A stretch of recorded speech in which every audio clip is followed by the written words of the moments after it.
Jankos is a jungler known for getting early gold from first bloods. If you want to get early gold, strike first, then you could play at AlphaDraft, where they have all sorts of contests. You can play daily on different things. It's a daily esports fantasy website. Ryu is a team fighting mid. Well, if you want to use your team to fight, if you play in a half full win, you only have to finish around mid in the table. You could win money. Odoamne is a self-sufficient low econ top laner, but who can still carry sometimes. You can play in low entry tournaments, but some are free, some are very cheap, some are $1. You can still win money. Vander can support even weak AD carries, just as the fantasy esports realm actually sometimes can support weak counterintuitive logic, where some players who are extremely good players like Altec might not actually score that many points because of the way their team plays. Meanwhile, players who may not actually be considered so sick, Nuke Duck, when they carry, they go off completely and get you crazy points. So it's an interesting, different world there. And Forgiven, of course, is a carry player who wants to dominate the opponent. He wants to get all the gold.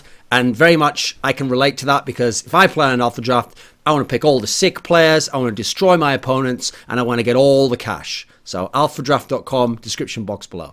So as you might have noticed by the theme of that intro, H2k have put together a new lineup. Now they say it's initially just for IEM, for the IEM Cologne, but it's quite clear to me that there's a good chance the majority of these players will go into 2016, if not the entire lineup. In fact, the rumors I had heard behind the scenes were that this would be the lineup for 2016. I heard it quite a few weeks back, but as you've noticed with the whole off-season, it's not that teams have had signed players and they just haven't released the news. Teams tend to go pretty quickly to press once they know the actual lineup. It's that there really is, like, not as bad as Svenskeri's situation, but that sort of a back and forth between teams and players who are all looking at all the different options, and as one door closes over here, they have to look at their other ones here, and so not everyone's half in, half out of a number of teams. So the lineup is top laner Odoamne, previous on H2k, jungler Jankos, formerly of Roccat, mid laner Ryu, also former H2k player, AD carry Forgiven, who was most recently on Gambit, formerly SK and Copenhagen Wolves, and support player Vander of Roccat. So they've essentially kept Odoamne and Ryu, brought in Jankos and Vander from Roccat, that support jungle combo, and they've got Forgiven, who was formerly in Gambit and was obviously a free agent. So let's look at these players one by one and see what's going to happen here, because I think this team has a chance to be extremely good. I think this is one of the best hopes for the West period we've ever seen in the LCS era. Obviously, we haven't seen them play a game yet, so this is just initial expectations and preconceptions of what these players could be together and what they are alone.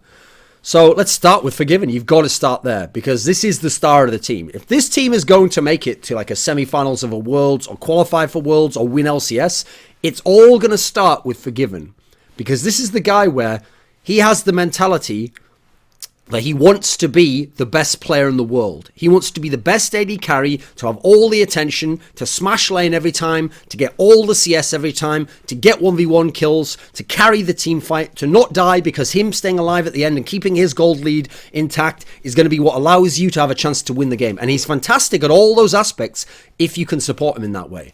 So here's the issue. When you start and you look at Forgiven, beyond him as an individual player and his incredible skill level, you look and you see the players who are in this team here and you go, this is a perfect. I mean, look at this. The two other carry positions, top lane and mid, in terms of traditional carry roles, are less hungry carries who, in theory, don't need non-stop jungle attention or don't need a lot of the gold in the game, actually. And as a result, we know Forgiven's the guy where he not only wants to carry, he wants to take all the gold and he wants to amass it onto himself and farm himself up, and he wants to be the late game carry. Now, you have a look at the rest of the team. So the two carries, already how we'd want to balance it out. Superstar, full-on AD carry, and then the other two, they can play the more low econ style. That's ideal to balance against Forgiven. Whereas when he was in Gambit, they had Kabashad there, and it was more of a top lane meta, and Diamond Prox already had it set in his mind, and the coach had it set in his mind, that they were going to get the top lane rolling. So as a result, there was no jungle ganks for Forgiven in the bot lane. He was never going to be the guy who got the most farmed up and who was left with the responsibility to carry, which is what he wants. Now you can see this in this team. Then you look, he has Vander for when he's laning as his support. So that allows him now to have a chance at legitimate lane dominance. Forgiven was already the most lane dominant AD carry back in summer season Now, let me think, actually. No, it was spring season of Season 4 in 2014, and that was with Unlimited, who's like an okay, serviceable level LCS support, but not a great one, or a good one for that matter. Now, after that, he went and he had N-Rated, who, despite being a very intelligent player, was clearly dropping off, and his individual skills had gone to shit, and he could only play a few champions, unfortunately, in terms of pure laning phase. Well, now he has someone where, yes, Vander's had some issues last year, but he still has the skill set and the mentality where he can be a lane-dominant support player, and he plays the kind of champions that you'd want for this to be Forgiven's chance to really be a beast in lane every single game and to have a chance to win every lane 2v2. Whereas you thought that he might be able to get that with Edward, but you see, Edward's not the Edward of old, and unfortunately, the way the team was set up, they were never going to get the jungle pressure within Gambit for that to work out, even if Edward had been going completely ham on 3 or 4 champions, whereas actually Edward was quite limited in his champion pool, unfortunately. Then you add in, so he needs the jungle pressure, right, Forgiven, to make this work. He's got the carries that can balance out against him. He's got the support to go with him. One position left, and it's exactly what we want. It's Jankos for ganking. Now, Jankos is a player where we know he was the original king of first blood when he came into LCS. He used to be able to get really good early ganks off, despite at the time having quite weak laners in most of the traditional carry roles. Now, you put him with someone like Forgiven, where Forgiven wants the attention, wants the ganks, wants it not to be 2v3 or 2v4 bot lane, at least to have some help there. And this is ideal because now he's got Jankos to come down and to help him out there and to get him rolling and to make sure other people, just to counter gank, make sure people can't come into his lane. Now, it's going to be very hard to stop Forgiven if things go as you'd expect. Now, this is a situation where, with all of that set up, every other position is in line with what you'd want if you're Forgiven. I have to look and I have to say, the same thing I said in an old video, which I'll link up there actually, called No More Excuses Forgiven or something like that, where when he joined SK, I said that, there was no more excuses left, because in theory he had a number of pieces there. He had a sick jungler, he had a very good top laner, he had a decent mid laner. Admittedly, at the time, we didn't know quite how much N-Rated had fallen off as an individual player, but it looked like he had all the pieces to succeed and be an incredibly good player. Now, he actually did, and as you saw, he was the MVP of the league, might even have been the best Western player at the time. He had a fantastic season, but it did fall apart a little bit at the end with meta changes and bans, and it never quite went as well. I think this time, it's no more excuses for Forgiven, but to the max. This is the time where Forgiven's going to be the greatest Western player. He better get it done now. It better be this year, better be this split, and it better be with this team, because this is everything he's wanted, everything he's asked for, and it's like he's been given the driving, he's been given the keys to the Ferrari, and if he's some sick driver, this is where he better show off that he can beat the other guys who are driving Ford Pintos, I don't even know if a Pinto is a Ford car. I don't follow cars. Fuck it, I'll do esports, mate. Now, there's also the aspect, when you look at the other players, you look at Odoamne, not only is he low econ and self-sufficient, but more importantly, his whole style in team fights is to zone, is to split enemies apart, is to allow his carries to focus in on one person. That's perfect for Forgiven. He's going to be peeling for Forgiven, he's going to be sending up kills for Forgiven. This is exactly what Forgiven's want his whole career. And as I referenced in the reflections with Crepo, actually one of the interesting things about Forgiven that he's very, very good at, if you look at any of the clips that people bring up where he goes ham on solo queue, you'll see this even in solo queue. He's one of the best I've ever seen at understanding when he's the main carry that can win a team fight, not to go in, get the first kill, and then try to just go crazy with mechanics and win. He has the sickest mechanics of all Western players, or he's at least up there with all the top Western players. But the way he uses it is it's like he holds it to the last second that he needs to. So he lets the enemy come in, he lets them blow stuff, he's dodging it, he's moving back, he's drawing them in so his teammates are getting to focus in on enemies. And then when he sees the opportunity where he can now safely, or at least as safely as you could, get the proper kills on everyone using very good mechanics, which a lot of players won't have, and therefore they won't even see this opportunity, that's when he'll pounce. So combine that with the sort of team he's got here, there's a very good chance Forgiven could be the MVP of this season and the best Western player. Now let's go to the next player, Jankos. So we know he's this gank-heavy player. He did have his issues early on in Season 5 adapting. I mean, he was playing with totally different players who, some of them didn't even speak Polish, which is obviously his native tongue. He was getting used to playing with someone like Nukeduck, for example. He had a totally different framework there.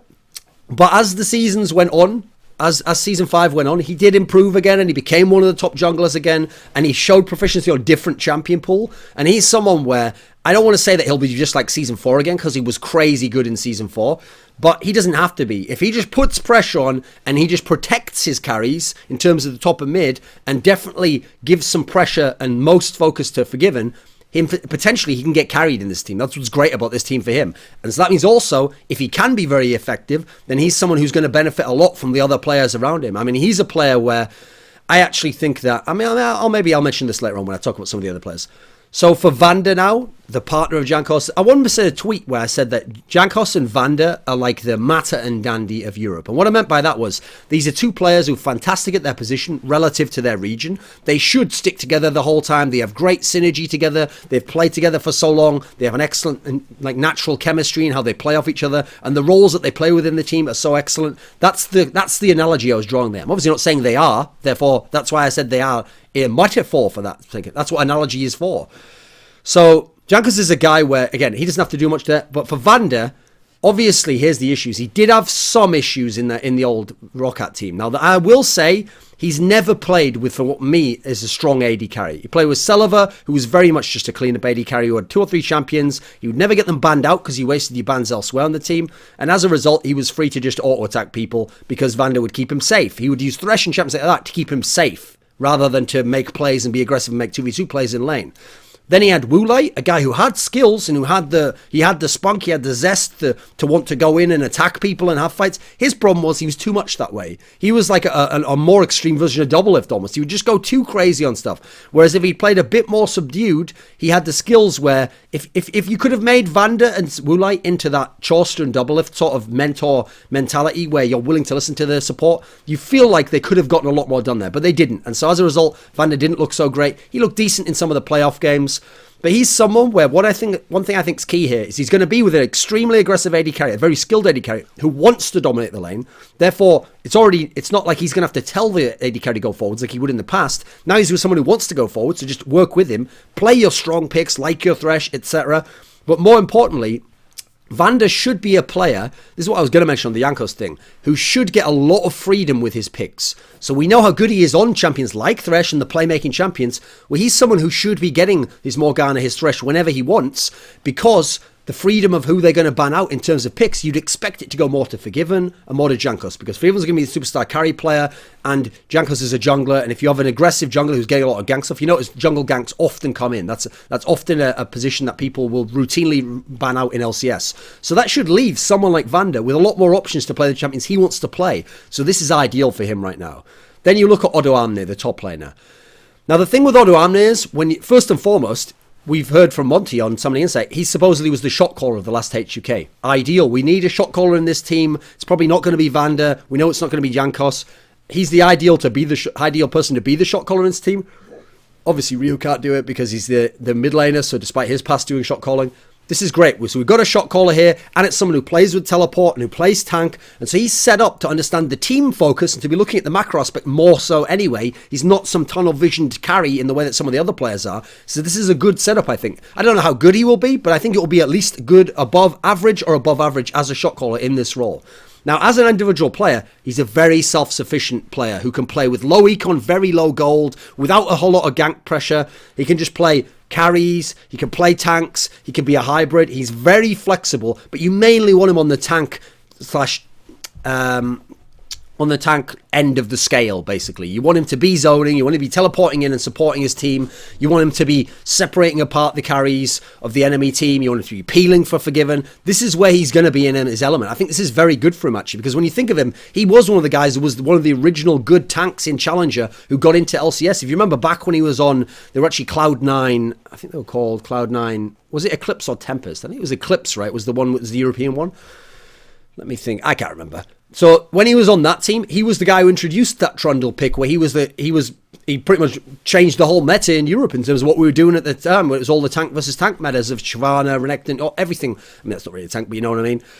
So he's got a chance to be very good here, I think, and to support his team, and as a result, to allow the other people to carry the game, and to not have to take up a lot of Jankos' time, so Jankos can go and help his mid and his AD carry out instead.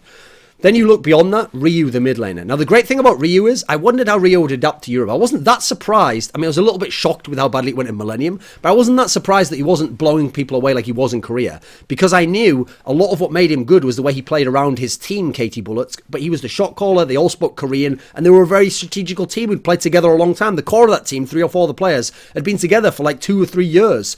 So he's someone where, when he was put in a totally different environment, I knew there would be some issues there. But what he's really adapted to is he lanes decently, he plays a number of different champions, he always plays a few off-meta picks which work for him. Always has a couple of meta champions as well. He still has his original champions, his Odoamne, Zed, whenever they're available. But more importantly, he's a really good team fighting mid. You let him get to the team fighting stage of the game, and this is where this guy will shine. He'll figure out the right targets to pick. He'll do good damage. He'll position correctly. And in a team like this, that's ideal because we don't want him to be super lane hungry in terms of wanting to get kills and just gold all the time. We want him to just get to the end of the game and then to be able to do this in team fights. And then potentially we could see a deft Dade type situation where Ryu's causing havoc in the team fight and people are having to blow their cooldowns on him because, I mean, he's a mid laner. Most often they're the burst champions. We have to kill them quite early. That's allowing Forgiven more time to not be focused. More time to not have to have peel come for him. More time to output damage. And we know Forgiven is fantastic at outputting damage in team fights.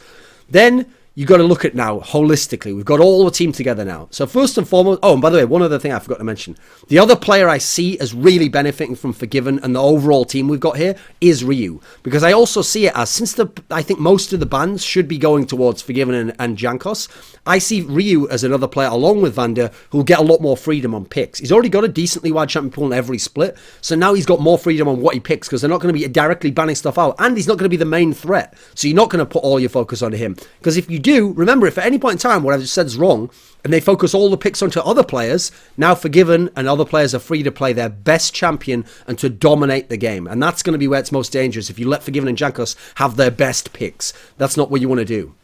So, the benefits of this team. Team fighting should be fantastic. This whole team is set up to be very good at team fighting. We think about how good Jankos and Vander were in the old Rockout, the Season 4 one, at skirmishing. They were very good at that, and they never used to have to get to the late team fights often, because their skirmishing ability was so excellent. Then you look Forgiven, always a great team fighter. Ryu and Odoamne, very good team fighters within their region. You look good laning from everyone. Every single member of this team at one point in time has either been in contention for best player in his region, maybe not all necessarily in Season 5, but a number in Season 5, obviously Ryu in the case of in Korea, or has been at least top 3 or 4 within the last year or so, and that's reasonable to say. But with the right balance. It's not like TSM where they're nearly all have been top 3 or top 2, but they were mainly stars and carries of their team, so you wonder how will the balance work. The balance is very well, it's very nicely spread out in terms of the carry aspects, the supportive roles, the interactions, the stylistic approach of how you would put an overall team together, where the picks and bans should go, who's going to do the shot calling, what the interactions will be. There's a very nice balance in this team. That's why I'm quite excited about it. So we've got good laning from everyone, good team fighting. This is the team where Forgiven is set up to roll people and to roll teams. You must shut Forgiven down in this team, and he's got all the pieces around him to make that machinery where he's going to be the battering ram to smash people down. They've also got the pick advantage, like I say, where if you gamble off on a one, it's a pick your poison scenario. You're going to be giving other picks to other people in that scenario.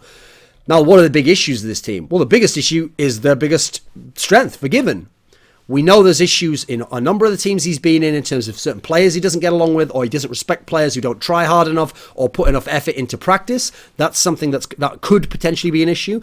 But I see enough of the players in this lineup as supportive and willing to kind of acquiesce to his ego and him being the star and set him up, that I think that's where this team could really, really have a lot of strengths. Because when you do put him in a position to succeed, and he is succeeding, there's going to be less of that friction, less of the egos, and he's going to appreciate more the guys who are setting him up in that particular respect. There's also, as a minor issue, how will the Vander Forgiven synergy get along, because obviously Vander needs to be a very good support player if Forgiven's going to be rolling in the first place. So there's still that unknown that's not entirely certain there. There's also the coaching aspect. I mean, I don't know what the coaching situation is going to be like for H2k's, so that's an issue. But I do look at this team and think this should, in theory, be one of the more self-sufficient teams in terms of shouldn't need a massive amount of coaching. Whereas, for example, I look at that TSM lineup, the super team they have there, which admittedly they haven't had Yellowstar announced yet, so that's why I haven't done a video on it. And you do think to yourself, they're going to need fantastic coaching, or Yellowstar's going to have to completely take over the team in terms of how it's run if they're going to be very good. So I've been referencing them many times. I think this has the potential to be the best lineup in the West. And when you look at the way China is at the moment and the way Korea's scrambling to get their new teams, I think for the first tournament, like an MSI type tournament, they're going to legitimately have a chance. If things went absolutely ideal, they'll have a chance for a semis or a final type appearance. That's how good this team could be if all the parts came together. Now then, in terms of when I say that, well, then you have to say, yeah, but what about TSM? What about Energy? What are these? That's the thing. The TSM lineup on paper is fantastic. It is an all-star type team.